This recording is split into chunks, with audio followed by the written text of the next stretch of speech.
오늘은 선종에서 가장 흥미롭고 신비로운 이야기 중 하나인 무봉탑에 대해 이야기해 보겠습니다. 이 이야기는 황제 대종과 남양 해충국사 그리고 그의 제자인 탐원 사이에서 오간 선문답으로 한마디로 형상과 집착을 초월한 진리의 탐구라 할 수 있습니다. 듣다 보면 도대체 무봉탑이 무엇일까? 라는 궁금증이 생길 겁니다. 그리고 이 의문을 놓치지 않는다면 조만간 무봉탑이 당신의 면전에 나타나는 것을 확인할 수 있을 것입니다.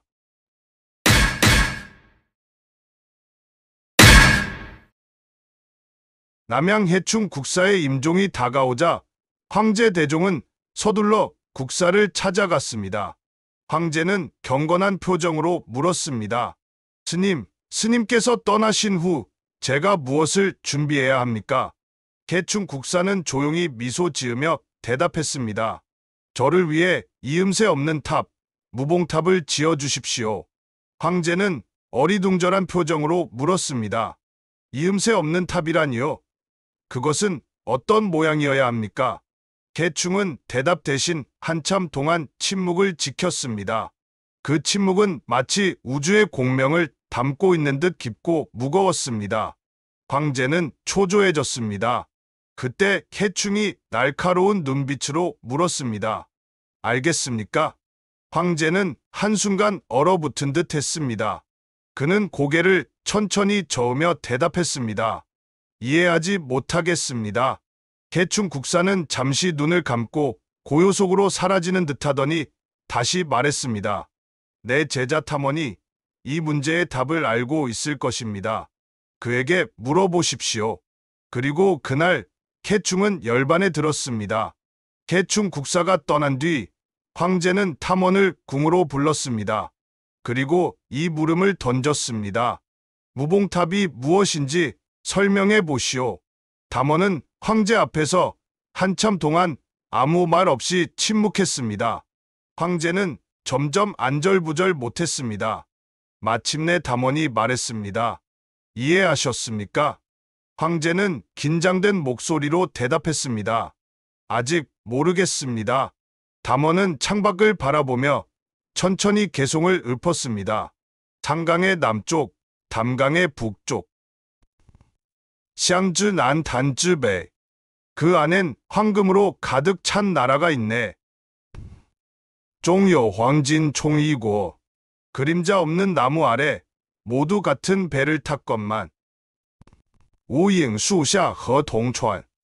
유리 궁전 위에서는 서로 알아보지 못한다. 료리 댄상 우즈세. 개송을 듣고 황제는 잠시 아무 말도 하지 못했습니다. 그의 표정은 경외와 혼란 사이를 오갔을 뿐입니다. 하나의 해석. 무봉탑의 의미는 단순히 형상을 지닌 건축물을 초월한 철학적 상징입니다. 여기서 무봉은 문자 그대로 이음새가 없다는 뜻으로 어떠한 갈라짐이나 경계도 없는 완전함을 나타냅니다. 무는 부정, 즉 없음을 뜻하며 봉은 꿰매어 맞추는 것을 의미합니다. 결국 무봉탑은 조립되지 않은 탑을 의미합니다. 중국에서 탑은 목조 건물이거나 벽돌을 쌓아 만들어졌습니다. 따라서 무봉탑이란 것은 있어 본 적이 없습니다. 황제가 어떻게 생긴 것인지 가르쳐 달라고 말한 것은 너무나 당연한 질문인 것입니다.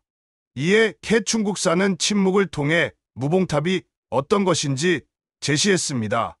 모형이나 설계도가 아니라 무봉탑 자체를 보여준 것이지요. 그러나 외적인 형상에 집착하고 있던 황제는 무봉탑을 보지 못하고 맙니다. 황제가 무봉탑을 짓기 위해서는 다시 탐원의 도움이 필요하게 되었습니다.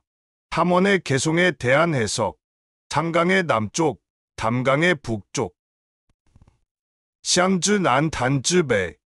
이 구절에서 탐원은 친절하게도 무봉탑이 서 있는 위치를 가르쳐 주고 있습니다. 그런데 재미있는 것은 상이라는 곳이 담이라는 곳보다 남쪽에 있다는 것입니다. 따라서 아주 이상한 말이 되어버립니다. 이것은 무봉탑이 있는 곳이 서울의 북쪽 부산의 남쪽이라는 것과 같은 말입니다. 서울의 북쪽이자 동시에 부산의 남쪽에 있는 곳은 어디입니까? 참 희한한 물음이지요. 단순한 헛소리일까요? 여기서 우리는 상상력을 작동시켜 서울에서 북쪽으로 선을 긋고 부산에서 남쪽으로 선을 그어 지구를 한 바퀴 돌아 지구 반대편 부에노스아이레스 근처가 그곳이라는 식으로 생각하지는 맙시다. 출제자의 의도는 그런 것이 아닙니다. 다음 문제를 풀면 이 문제가 풀릴 것입니다. 지금 이 동영상에서 나오는 소리 있죠? 이 소리가 어디서 납니까? 스피커, 맞습니다. 그럼 생각이 일어나는 곳은 어딥니까? 생각을 내면의 목소리라고 할 수 있습니다. 내면의 목소리는 어디서 일어납니까? 머리, 맞다고 합시다. 그러면 이 두 소리가 같은 곳에서 난다고 말한다면 이 말이 소화가 되십니까? 이 두 소리는 같은 곳에서 납니다. 그곳이 어딥니까? 이곳을 알면 서울의 북쪽이자 부산의 남쪽이 어딘지 알게 될 것입니다. 이런 말을 듣고 누군가 힌트가 문제보다 더 어렵다고 불평하는 소리가 들리는군요. 이번에는 비유를 통해 힌트를 제시해 보겠습니다. 영화의 장르 중에 로드 무비라는 것이 있습니다. 로드 무비는 주인공의 이동 그 자체가 주요 서사의 축이 됩니다. 예를 들어 펠리니 감독의 길이라는 영화에서 길거리 고개사 잠파노와 순진한 여성 젤소미나는 함께 길을 떠돕니다. 그러나 그들이 아무리 돌아다녀도 항상 같은 장소에 있습니다. 다른 로드무비들의 주인공들도 마찬가지입니다. 모든 인물들은 항상 같은 장소에 있습니다. 그곳은 어딥니까?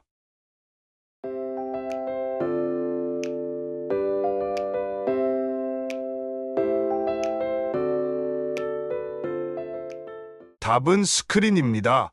그렇다면 영화 속의 스크린과 같은 현실 속의 무언가를 찾으면 서울의 북쪽이자 부산의 남쪽인 곳을 찾을 수 있고 스피커에서 나는 소리와 머릿속에서 나는 소리가 같은 곳에서 난다는 말도 이해할 수 있을 것입니다. 그 안엔 황금으로 가득 찬 나라가 있네.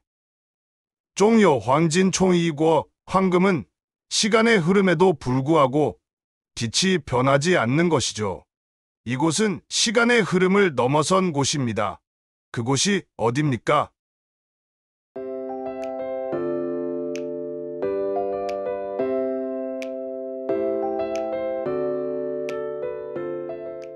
그림자 없는 나무 아래 모두 같은 배를 탔건만 우잉수샤 허동천 이곳 혹은 이것은 그림자가 없습니다. 무봉탑은 그림자가 없습니다. 왜냐하면 투명하기 때문입니다.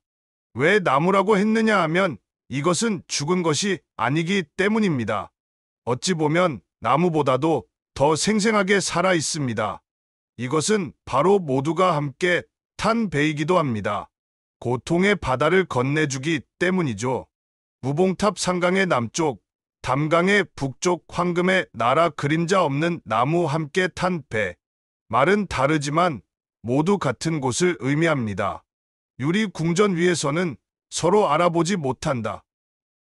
료리电상 우즈세. 이제 유리 궁전이 그림자 없는 나무라는 것도 짐작이 가시죠. 유리 궁전도 투명해서 그림자가 없습니다. 이 개송에서 가장 해석하기 어려운 부분은 무지식이란 구절일 것입니다. 지식이 없다, 알지 못한다라는 말이 무엇을 의미할까요? 이 구절을 순조롭게 해석하기 위해서는 셋째 구절과 넷째 구절이 대꾸법을 이루고 있다는 점을 주목해야 합니다. 아래와 위가 대꾸를 이루고 있습니다. 그림자 없는 나무와 유리궁전이 같은 것이라고 했죠. 아래의 세 개는 형이하의 영역이고 위의 세 개는 형이상의 영역입니다. 형이하의 영역에서 색신들은 모두 한 배를 타고 있습니다. 그런데 같은 배에 타고 있으니까 우리 모두는 안면이 있습니다. 그런데 이렇게 안면이 있어 서로 알던 사람들이 왜 유리 궁전 위에서는 서로 알아보지 못할까요? 형이상의 세계는 법신의 세계이기 때문입니다.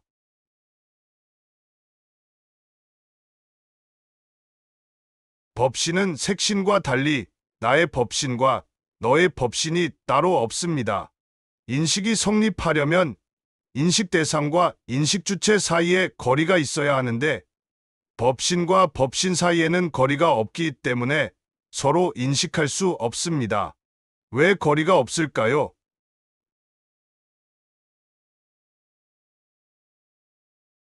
법신에는 내 법신과 내 법신의 구분이 없기 때문입니다. 정리와 마무리. 대종황제는 해충국사에게 은혜를 갚고자 탑을 보시하려고 합니다. 그러나 남양 해충국사의 대종황제에 대한 보시가 더 큽니다. 무량한 보시이기 때문입니다. 이 무봉탑은 해충국사가 황제뿐만 아니라 우리에게 주는 선물입니다. 자, 우리 모두 두 손바닥을 뻗어봅시다. 국사가 선물한 무봉탑이 우리 손바닥 위에 버젓이 놓여 있음을 확인할 수 있을 것입니다.